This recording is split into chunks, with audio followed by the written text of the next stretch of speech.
So here is the software part. We have first of all the schematic of the line forward board. So basically what we used here is we haven't used any module here because it's very difficult to find the exact modules of all these hardwares, you can say. So it does not quite fit the hardware part. If you make the schematic here, it won't exactly match the one with the hardware we have in real. So I just used pins instead of nano and pins instead of ESP. One thing that we have to note that is that I have used the silicone pins. The other round pins are not the ones that fit into the pins we get from the local market.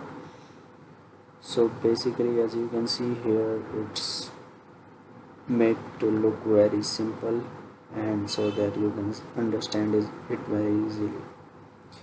First of all, we have here is Arduino Nano, and the things that are connected to it are ultrasonic.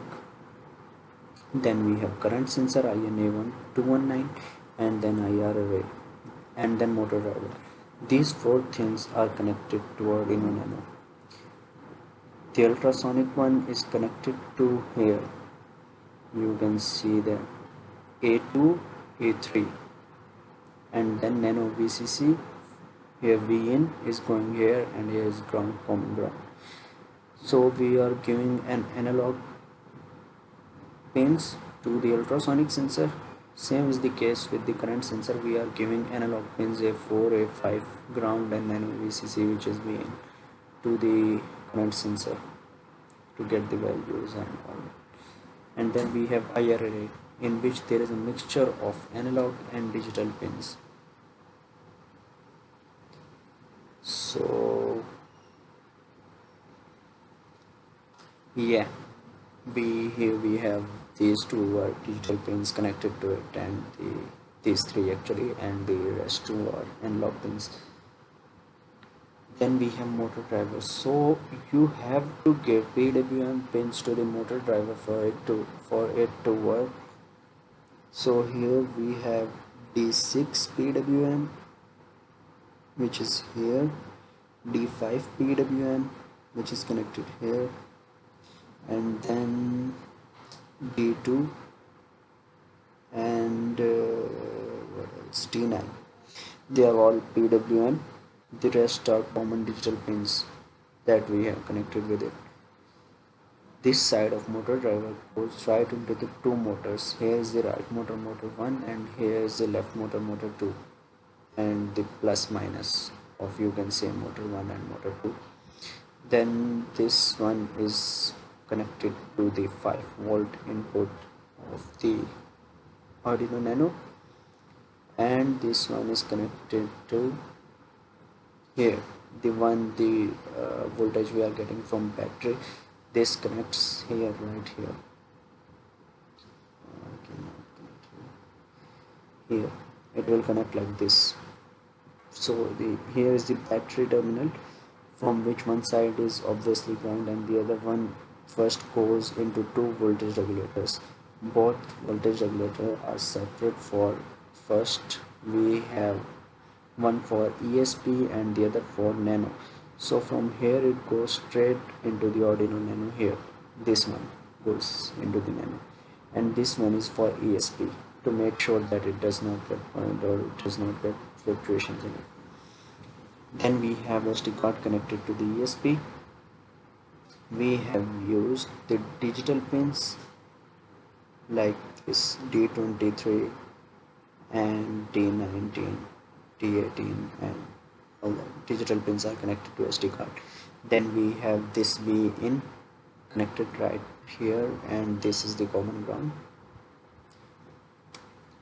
On the left side of the ESP, we have connected these digital pins of ESP to the, here we have our LCD.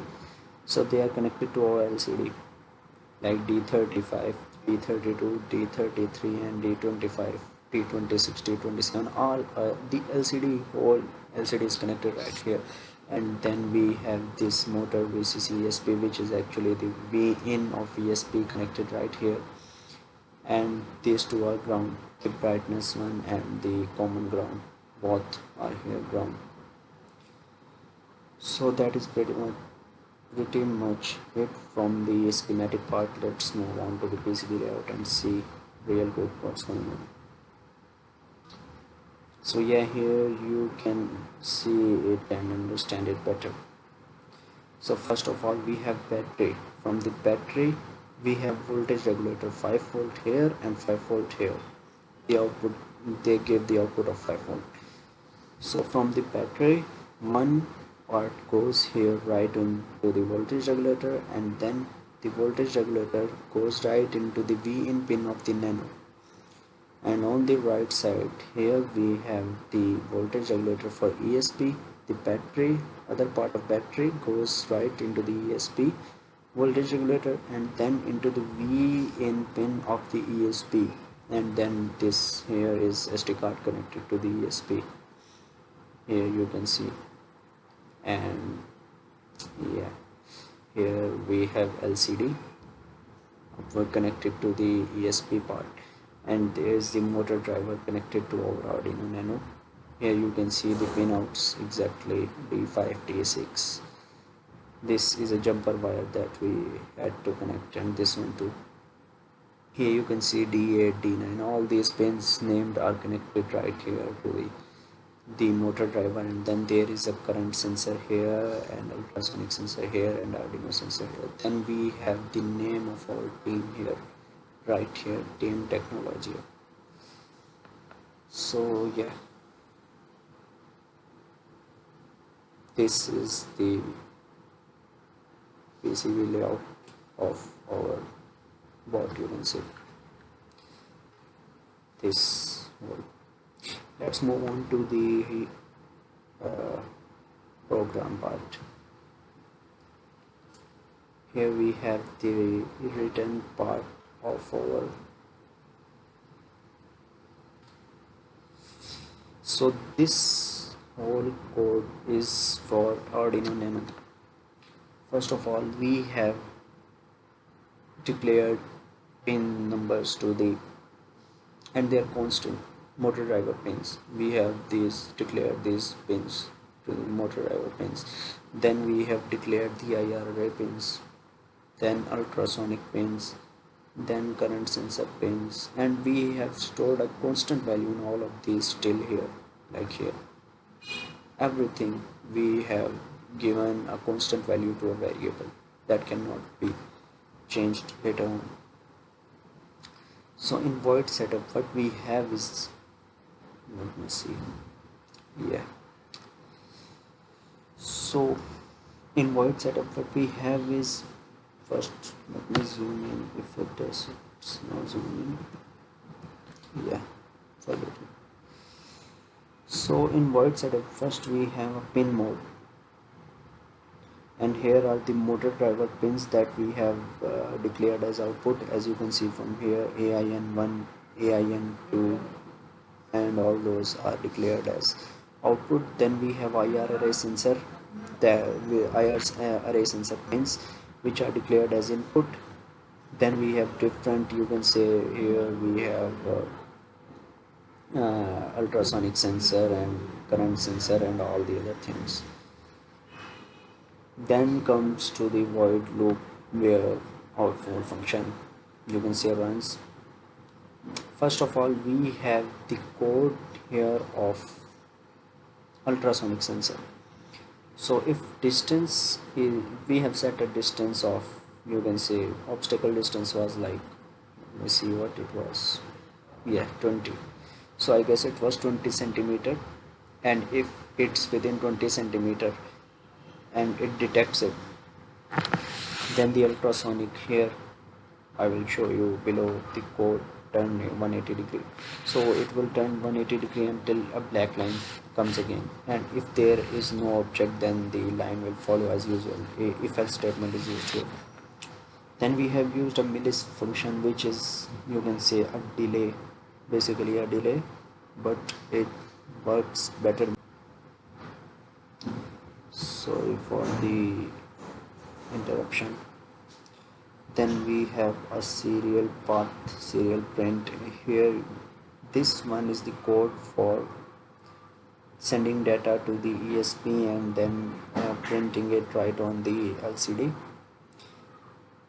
Here is the ultrasonic function that we had called above, read ultrasonic distance, this one right here. This is the function declared here, defined, not declared. Declared is above and here it is defined. And then same here, turn 180 degrees defined here. Here you can see it will show it onto the LCD as well. Then comes the line follow function. So the line follow, here you can see